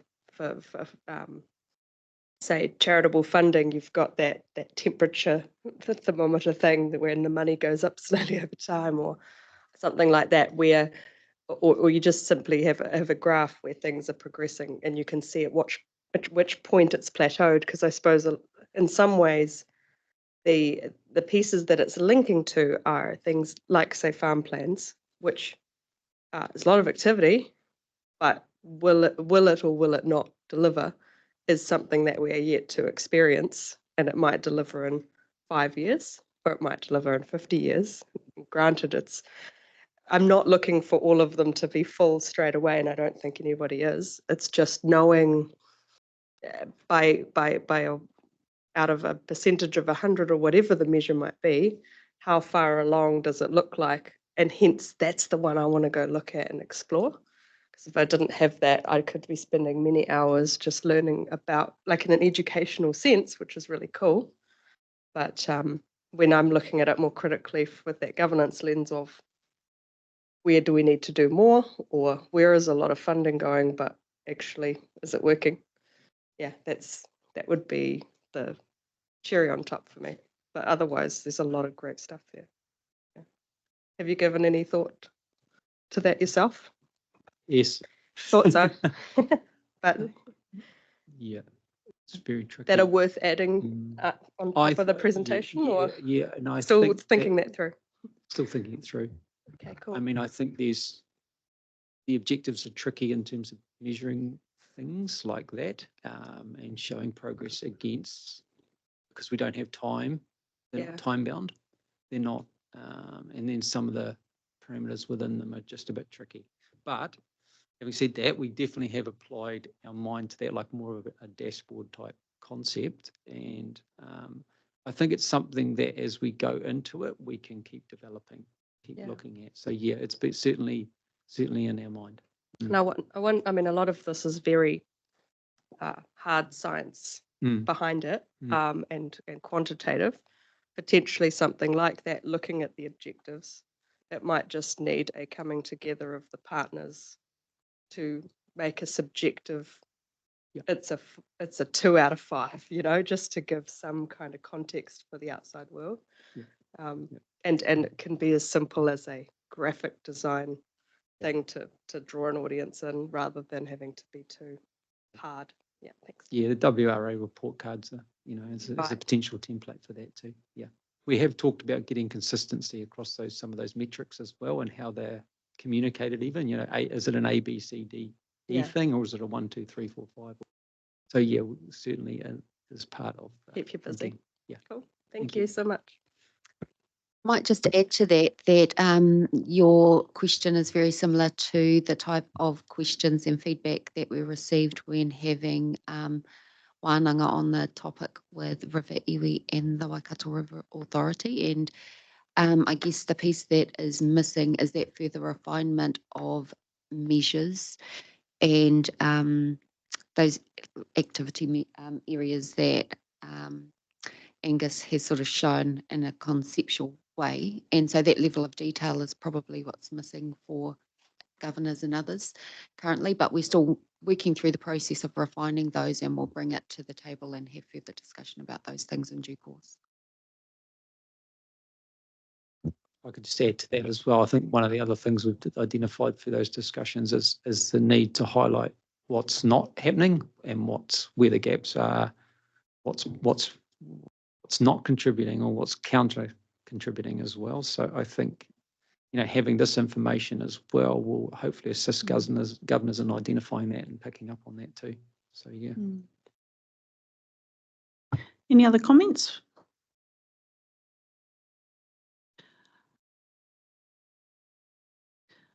I like the concept, Angus. I think it's good that we're just starting. I think we can paralyze ourselves with trying to cover all bases and strive for perfection. But I also like the fact that you've got the future in mind around how it might be adopted by those other agents who are responsible for contributing towards achieving Te Ture Whaimana as well. So really like that. The first thing that came to my mind was around the report card and how we maintain some sort of consistency with the report card framework so that the work that we're doing here isn't wasted and can be just picked up by the WRA or whoever they engage to do the report card next time round, so that we're feeding into sort of common reporting as well, which it sounds like you're already over the top of. And like you've said, I think what this will highlight are the areas that we are not investing in, and probably will show that we're heavily investing in a few objectives, but not all. But I think the other thing for me is really highlighting the things that each of our local authorities, particularly yourselves, do from a policy perspective and how impactful that is in terms of giving effect to Te Ture Whaimana. I think it's something that we maybe don't acknowledge enough, but yeah, really I'm happy with the direction. Not hearing anyone unhappy with the direction, and just leave it with you and the team to work through the scope and the next steps from here.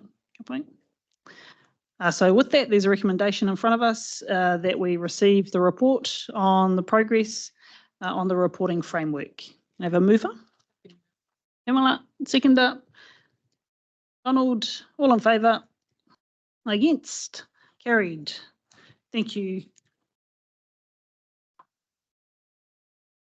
We're leaving the shovel-ready final report till next time. Conscious of the time, we do have fast track approvals bill report next. Are we? If we race through the next three. Got a Brent. Kia ora koutou, called Brent Sinclair Tokoinga. So I'm the director of our Resource Use Directorate. The author of the report in front of you today is snuggled up in bed in Devon in the UK because it's about 3:30 in the morning over there. So Mark Brocklesby won't be with us today. Many of you would know Mark. You may not know Tina Warnock, who's with me today. Tina has been an RMA advisor in this region for a good 20-25 years, and we've been lucky to have Tina join us as one of our principal RMA advisors. So Tina is very familiar with this topic, and so Tina's going to present the report to you today and hopefully be able to answer any questions that you may have. You're probably aware that we had a good conversation between the staff of our two organisations last week on this topic, so a pretty aligned conversation. So over to you, Tina. Tēnā koutou katoa, ko Tina Warnock toko ingoa. So thanks for the opportunity to talk to you about the fast track bill today. I just wanted to check, given the time and a number of presenters after me, would you still like me to do a summary of the bill, or would you just like to ask questions? Are we happy to take the report as read? Assume we've all read it. Yep. Yep. Open the floor up for any questions. I might start while people gather their thoughts. So really concerning, state with the fast track consenting bill from our perspective, which I'm sure many of your staff share. the paper is really good in that it lays out how little influence we probably have going forward. So I guess we've been thinking about how we might best work alongside our partners to at least get some consistency around, the areas where there is alignment for our submissions to the select committee process. So really keen to do that. And then I guess to have our staff work on processes around appointments or nominations of expert commissioners for whatever panels come out, and then a process around any conditions that might be drafted and reviewed by yourselves and ourselves, so that we, I guess, make best of a pretty scary situation from our perspective, and combine our resources to try and get better outcomes for the region. So I guess those are just a few things to put on the table, probably more for the governors, around really wanting to align where we can our submission points, and how we approach the select committee process, and then in the back of office sort of workings once it's in place, just getting really tight on how we might work together to try and manage what will probably come out from this process. Yeah, sounds like your comments are a bit of a mirror of the comments that happened at collective staff level. Maybe our governors will be able to share that our governors are having a workshop tomorrow on this very topic, and so no doubt are interested in hearing your views as they go into the workshop tomorrow. And we're very conscious that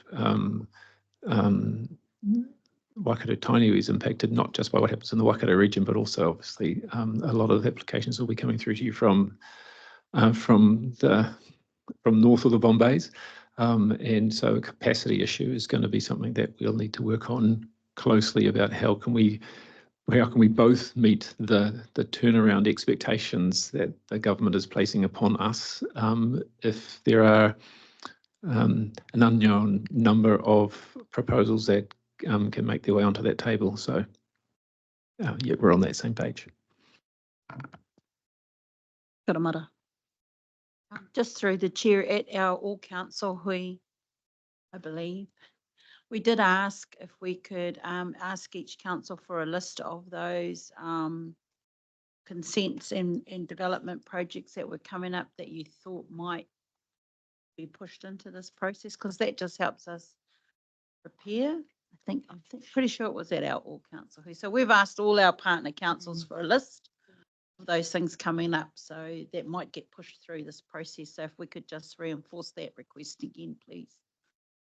Yeah, it's quite tricky for us not knowing what they might be, because we hear that there's conversations that are happening all around the traps around different parties that might wish to avail themselves of the fast track process.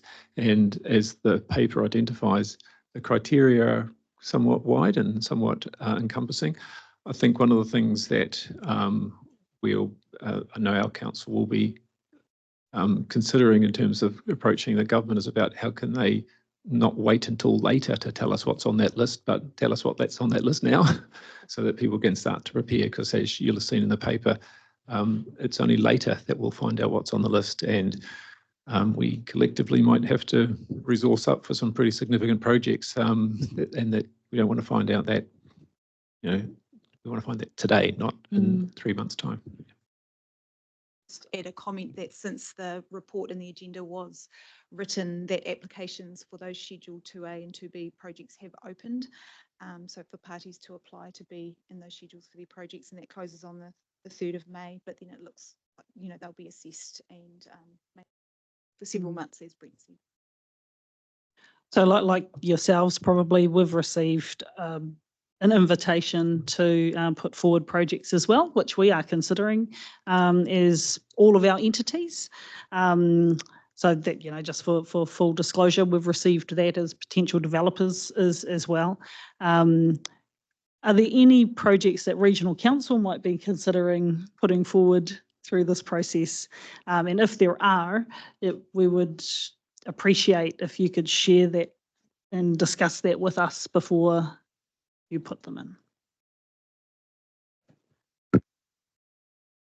The only ones that I'm aware that we've had a conversation around is aligned with before the deluge, which I don't know if that's ever been presented to this committee, but it is a joint piece of work across the regional sector. So all of the regional councils across New Zealand have identified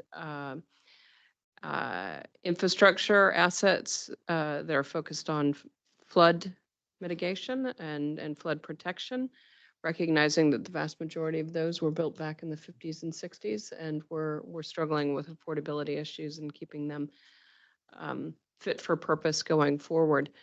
So I know that we've had an initial conversation around our collective support for those projects as things that are already planned, already costed up,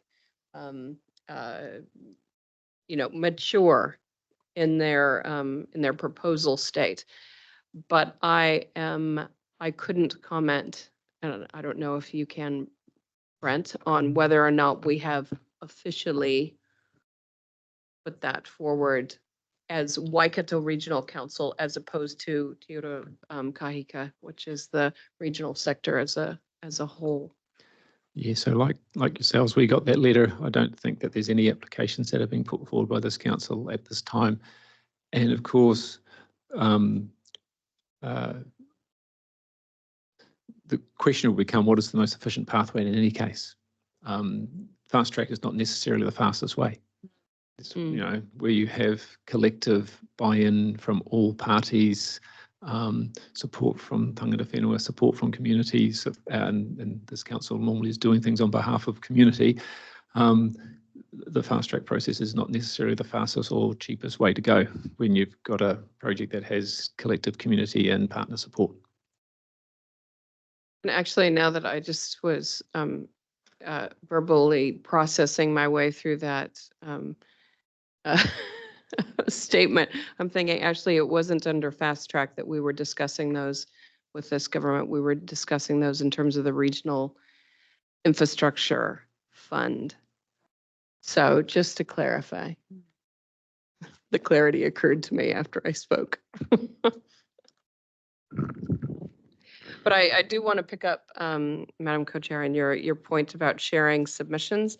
I am sure that as our council goes through the process of developing our submission to this piece of legislation, we would be open to sharing that with your staff to ensure that we can identify where there are those lines of alignment and where we can support each other.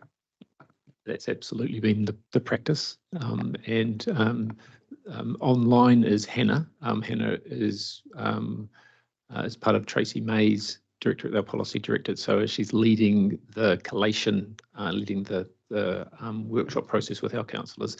And I understand as soon as there's something which is in a form that can be shared with partners, the intention is to do exactly as we've done in other situations, to share views before the, and Hannah will maybe able to jump in and tell the exact date when submissions need to be in to the Crown. Are you there, Hannah? I think it's the 19th.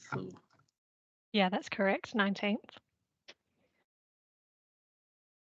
I guess the sooner there can be that sharing of views, and our team have already got some key points that have been put together. No doubt your team have already identified Te Ture Whaimana, the clarity that's needed, yes. All of those things. And one of the things, just hopefully not speaking out of tune, is that one of the things that we're saying to the Crown is that it's really important to get local input, both from tangata whenua and councils, and somebody needs to pay for that. And so we're really pushing that to get good long-term sustainable outcomes. You need good input, and people need to be paid for their time. And so we'll see what the Crown has to say about that. Awesome. Thank you, Brent. Thank you, Tina. Any other questions or comments? No? Yep. Ka pai. Sorry, Don. Just through the chair, it's probably just realizing we're going to be moving into a bit of a wavy time, and I suppose it's going to test our principles of working together. And so, you know, all the work that's been done will be this. You know, this is going to be the tester on how we actually come together in a resourceful way to meet the needs of all of our constituents, which we're all a part of the same place and space. So I suppose I'm just sharing here right now with all the work that everyone's done. Yeah, we're probably going to have to draw on it, you know, draw on those values and those principles and work it through, but it's probably going to be wavy. So just really acknowledging the mahi that's been done, and prepare for our our movement forward. So it's just sort of wanted to share that really, because there's been a lot of good mahi done, and it'll test our resolve and mahi tahi and e rā huatanga. So, kia ora. Kia ora, Don. So can you move the report, that we receive the report? Seconder, Jen, all in favour? Aye. Against? Carried. Kia ora, Brent. Kia ora, Tina. Thank you, Hannah. We've got 2 more items. One is being taken as read, so we'll probably just leave that one there. The clam response update. Thank you very much for that paper. That was an action from our last hui. Waikato Biodiversity Accord update. Kia ora, Judy. Kia ora koutou. Ko Judy Van Rossum tōku ingoa. Ko hora ana whakapaparanga mai, engari ko tamaki makauru te whenua tupu. Ke tamahere o e noho ana, he kai tuhu ko papahere taio aho e te keonahera rohe Waikato. Nō rewa tēnā koutou katoa. Nā koe. So my name's Judy Van Rossum. I have been before this committee before, back in September last year. I work in the policy implementation team as a specialist policy advisor. So I'm just providing here an update on the Waikato Biodiversity Accord with key stakeholders, which is one of the goals in Council's strategic direction. It's also a CE KPI and a key implementation tool for our regional policy statement, biodiversity policies. So under the National Policy Statement for Indigenous Biodiversity, as it is currently, regional councils must develop a regional biodiversity strategy. And these strategies are essentially a community and stakeholder-driven plan for restoring biodiversity at the landscape scale.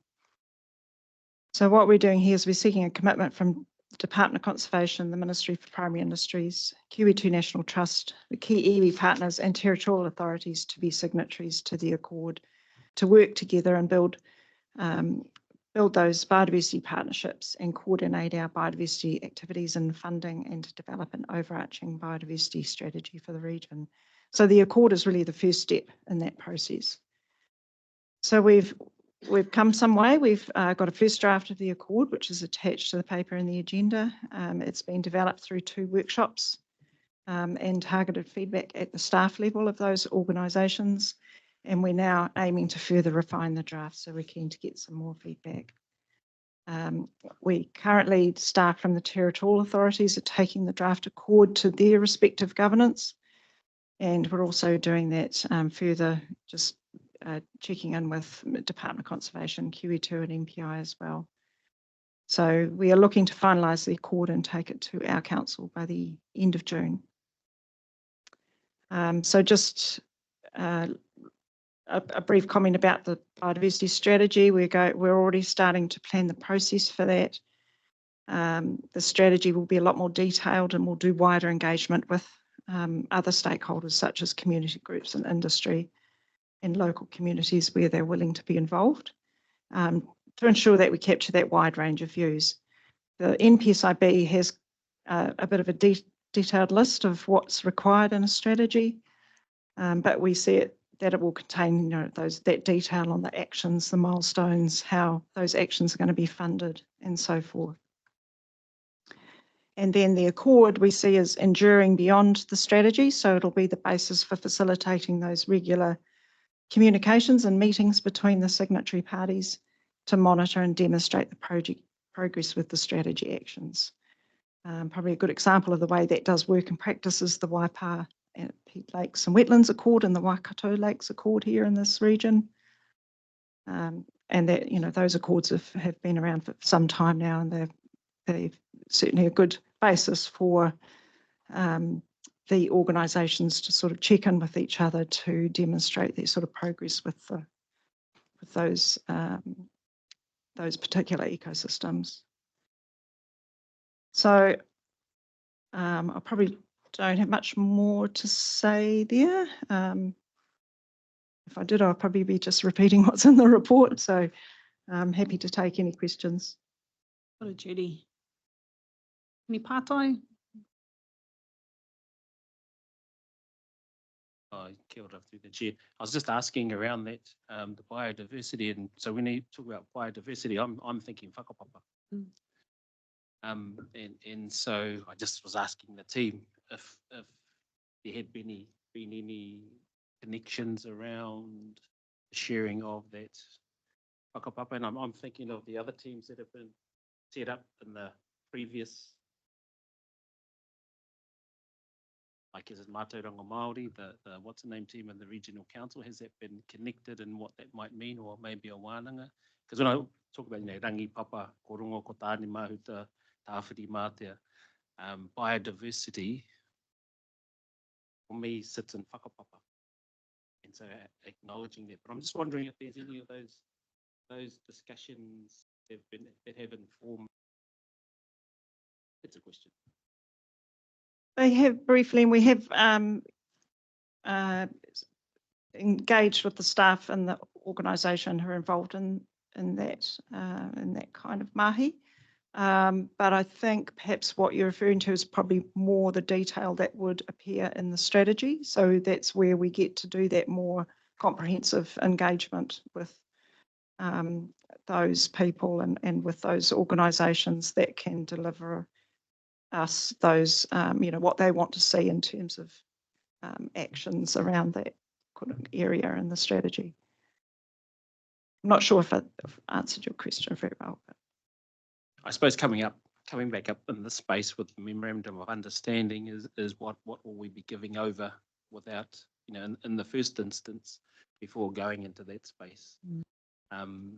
So it's, so that's what I'm actually probably asking at this governance level, is what gets given over in the discussion of an understanding. We sit at this level before we talk about the detail to inform, because we need to understand that to give permission to go into that other level. So that's just a governance part, I really. I had a similar thought, Don. To be honest, I thought that some of the provisions around that ensuring treaty partners, whānau, etc., are recognised. To me, there's that inherent understanding of whakapapa linkages amongst all things that, like, to me, belongs in an accord. Like, if it's the first thing that you're going to see, it just seems like, I don't know the words, I'm not the expert to come up with the words, but there's like a thing that's a little bit missing. So maybe if we can defer to the experts in that mātauranga, just to flesh that part out and provide that clear linkage back to our tikanga. The other comment that I'll just make is under the principles section, the Te Tiriti principles, so principles, Te Tiriti principles. I wondered whether we can move away from the use of Te Tiriti principles and maybe move to something like Te Tiriti as a foundation, like something that is a principle. So yeah, just putting that there. Bruce. Yeah, just following on that theme, I mean, I would call it a preamble. What is the contextual information that sets up the vision and the mission, and how we might all pick the document up and say, yeah, I belong to there. And just following on from that to a question about who gets to be a member of the Accord. Because I've looked at the list, and the list is essentially dominated by territorial authorities. And I'm aware of other accords in New Zealand of a similar nature, and they have quite a broader based membership. I'm assuming this is the beginning of a process, and that it would be progressively expanded and connected and woven together. But yeah, so that's just an observation, really. Thank you. Jackie, if I can make a couple of comments. The and just thinking about where Donald was coming from, the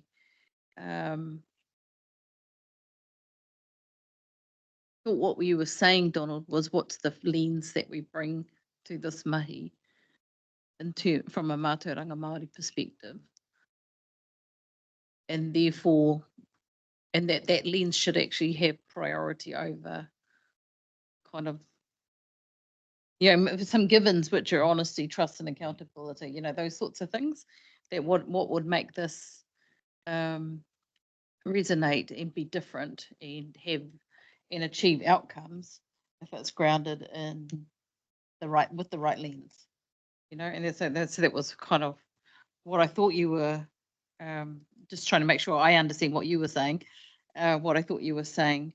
And then also in the who, and I note that it's got the Waikato Raupatu River Trust, but I wonder if it should be Waikato Tainui at large, because there are many parts. But I don't know if it's a technical issue over whether or not why the River Trust is in there, but support the other comments that were made as well. Great feedback. We will take that on board. If I could just answer the question around the who. So it is just the beginning of the process, and we see this as a living document that can be, that signatories or parties can sign up to as we work through the strategy and beyond the strategy as well. So we had to start somewhere with the list of organisations that are there, and we started with ones who have got statutory biodiversity management responsibilities. So I'm well aware that the other accords, such as in Hawke's Bay and Taranaki, have community groups and industry organisations as part of their accords. So there's no reason why that can't happen as well in the future. What a Judy. Jean? Yeah, I just agree with all the previous comments so far, and how it would help to have a little bit more in there, especially around that context, lens, vision, mission, and that what you've just talked about, that there is a pathway, or envisioned that there's a pathway, that wherever this starts, whoever's originally there, that if people do see themselves, that they can see that there's a pathway. And I think that brings a whole lot of inclusivity and feeling to that document.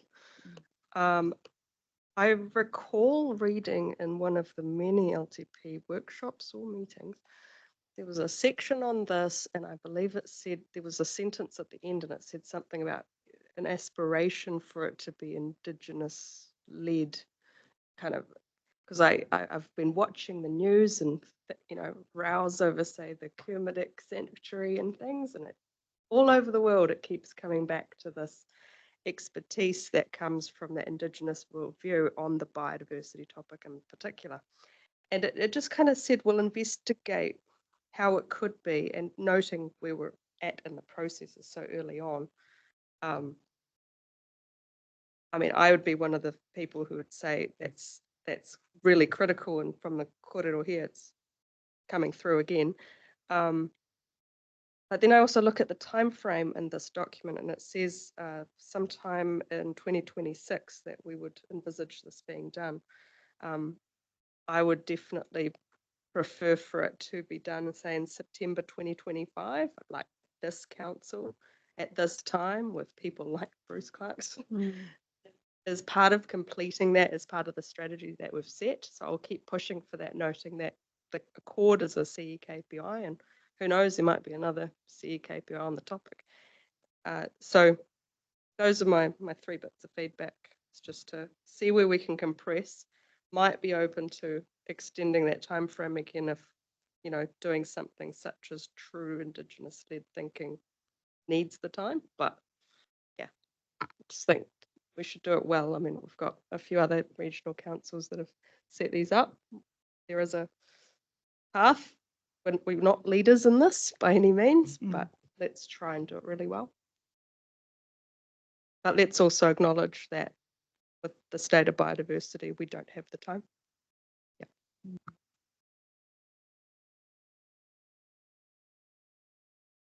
Ka pai. So hopefully that's some work for you to take away, Judy. Sure. And no doubt Jaden will have some ideas on, who else within the iwi might be able to provide some really valuable input into the areas that we've talked about. So we've got a recommendation in front of us that we receive the report, moved by Hinarangi, seconded by Bruce. All in favour? Against? Carried. We had one more item on the agenda, which was for information only. We'll just note that. Or we'll receive that. I'll move that. Second by Pamela.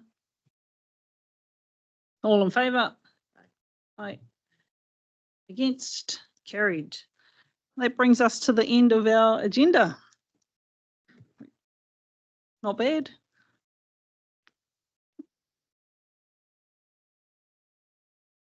Yep. Hei whakakapi ake tā tātou hui, hoi no tuatahi, ka nui te mihi kia koutou, ngā amorangi. Pai tā koutou ko ngā kaupapa porahia ki nui a koutou. Te hāngai pūtanga o ngā kōrero, te tau o ngā kōrero, me ngā pātai, tūkuna ki ngā kai kōrero, no reira ka nui te mihi atu kia koutou, Don, Jackie, Inerangi. Tēnā koutou te reo o mātou councillors, ngā chair, tēnā koutou katoa. Nei ngā hāpai oa, e tautoko ana i a koutou mahi, Whenua haere tahi ana tātou katoa. Nō reira kāre nui aku mihi, ko tahi pēr te mihi ki tō tātou ringa raupā nei, Dave. This is the second meeting of today, and it's probably got through without anybody commenting on the colour of his socks. So up until now. Nō reira, thanks Dave for your work, because without what you're doing, the meetings don't go as smooth. So I just want to acknowledge you. Parotira tātou katoa koutou, kei te teams, te ipurangi, tēnā tātou katoa, ki noi tātou. Kia tau kia tātou katoa te ata whai o tō tātou ariki o ihu kreiti. E te aroha o te atua, me te whiwhinga tahitanga ki tō eroe tapu ake. Amen. Good Lord.